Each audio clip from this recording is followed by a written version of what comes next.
আসসালামু আলাইকুম সম্মানিত ভিউয়ার্স, আজকে ইসলামপুর ইউনিয়নের 1 নম্বর ওয়ার্ড ছয়গড়ি গ্রাম মোহাম্মদ এল ইসমিয়ার বাড়িতে আমরা আইছি। আমরা খবর পাইছি তাই দীর্ঘদিন ধরে খুব বেশি অসুস্থ, প্রায় 6-7 বছর ধরে তাই বিছনাত গর্ব এটি। তাই রুজি রোজগারের কোনো সোর্স নাই। তাই ফ্যামিলি পরিবার যে আছেন তাইনও অসুস্থ, তাই কোনো ছেলে সন্তান নাই।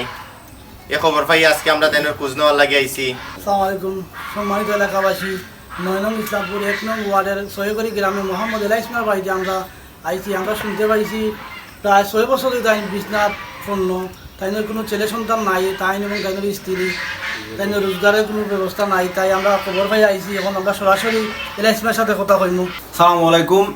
আমার ফেসবুক ফ্রেন্ড ফলোয়ার্স এবং আমার প্রাণপ্রিয় প্রবাসী ভাইয়েরা, আসেন আমরা সবাই মিলে অসহায় মানুষের পাশে দাঁড়াই। আজকে আমরা এমন একজন অসহায় মানুষের বাড়িতে আইছি যে আপনাদের এই কথা না বললেই না হয়। আমাদের ইসলামপুর ইউনিয়নের 1 নম্বর ওয়ার্ডের কালারাবিল এলাকার ছয়গড়ি গ্রামের মোহাম্মদ এল ইসমিয়ার বাড়িতে। এল ইসমিয়ার আর্থিক অবস্থা অনেক খারাপ। হয়তো আগে এল ইসমিয়ার আর্থিক অবস্থা অনেকটু ভালো অবস্থায় আছিল, এখন আর যে অবস্থার মধ্যে আছে এল ইসমিয়ার আর্থিক অবস্থা আপনাদেরকে না বললেই না হয়। যেমন এল ইসমিয়ার কোনো ছেলে সন্তান বলতে কেউ নাই, উনি আছেন, ওনার স্ত্রী আছেন। এই পরিবারের মধ্যে একজন ছেলে মেয়ে, আপনার ছেলে মেয়ে কেউ নাই। এল ইসমিয়ার পরিবারে একজন রুজি করিয়া যে নিয়ে আসবে এইরকম কোনো পরিস্থিতি নাই। এই বয়সে এল ইসমিয়ার অসুস্থতায় ভুগছেন। এই বয়সে এল ইসমিয়া খাজ খামে যাওয়ার বয়স নয়।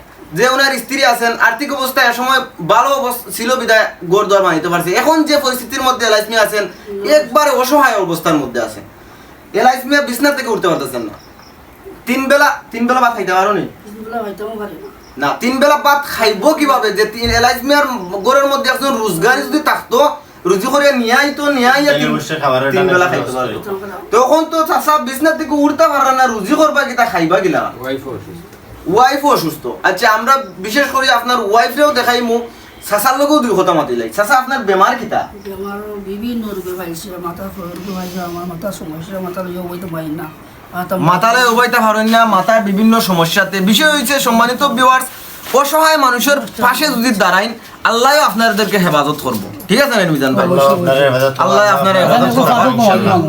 আর আমরা যতটুকু জিসা মিসা জায়গাতে আমরা ভিডিও বানাই যাই না, আমরা খোঁজ খবর লইয়াও আইছি আলাইসবারের চাচার কাছে। যেমন তাই 5 ওয়াক্ত নামাজও পড়েন, 5 ওয়াক্ত নামাজ পড়েন। ঠিক আছে, আমরাও খোঁজ খবর লইছি, তাই 5 ওয়াক্ত নামাজ পড়েন। আপনারা সবল লাগি দুইব, তাই 5 ওয়াক্ত নামাজ পড়বা। এবং অসহায় মানুষ, তাইনোর স্ত্রীও অসহায়, সব মানুষ অসুস্থ। তাইনের পরিবারের একজন মানুষ নাই যে রুজি করিয়া নিয়ে খাবারের মতো। আসসালামু আলাইকুম। ভালো আছেন নি? আল্লাহর রহমতে আলহামদুলিল্লাহ। আপনার শরীরের কি অবস্থা? অসুস্থ হয়, 6-7টা বছর ধরে আমি খাইতে পারি। আমার এলাকার গাঁও আশেপাশে মানুষে আমার সাহায্য হতো। সকালে খাইতে পারলে 12টার সময় খাইতে পারো না, রাত খাইতে পারলে সকালে খাইতে পারো নাম লেখা নাকি। আমি আজকে সকালে চা নাস্তা খাইছেন নি? কিছু ভাত খাইছেন নি? আমার বাড়ির আরো জনে মানুষ আনি আর চা নাস্তা খাইছে।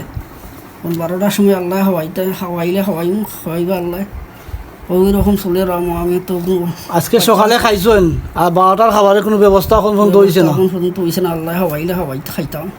যারা প্রবাসী আছেন কিংবা চাকরিজীবী যারা আছেন, আমাদের পত্র গ্রামের যারা প্রবাসী লোক যারা আছেন, আমি সবার কাছে অনুরোধ রাখি কথাটা কইম, ভাই টাকা পয়সা, অনেক টাকা পয়সা চা নাস্তা খাইয়া এমবি করে মোবাইলেও এমনি চলে যায়।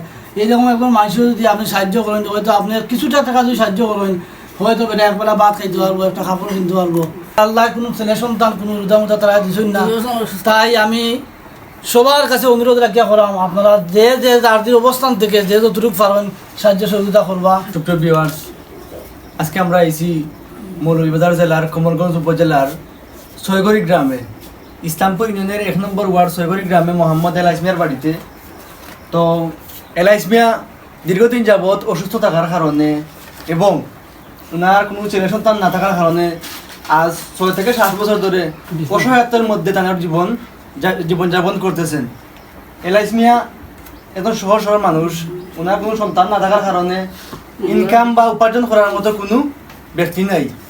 ওনার এই যে অবস্থা, ডাক্তারি সহ প্রায় অনেক টাকা লাগে, এমনকি খাওয়া দাওয়া করতে পারলাম না ঠিকমতো। ডাক্তারি কি করবা? উনি অসুস্থ মানুষ, ওনার স্ত্রীও অসুস্থ মানুষ।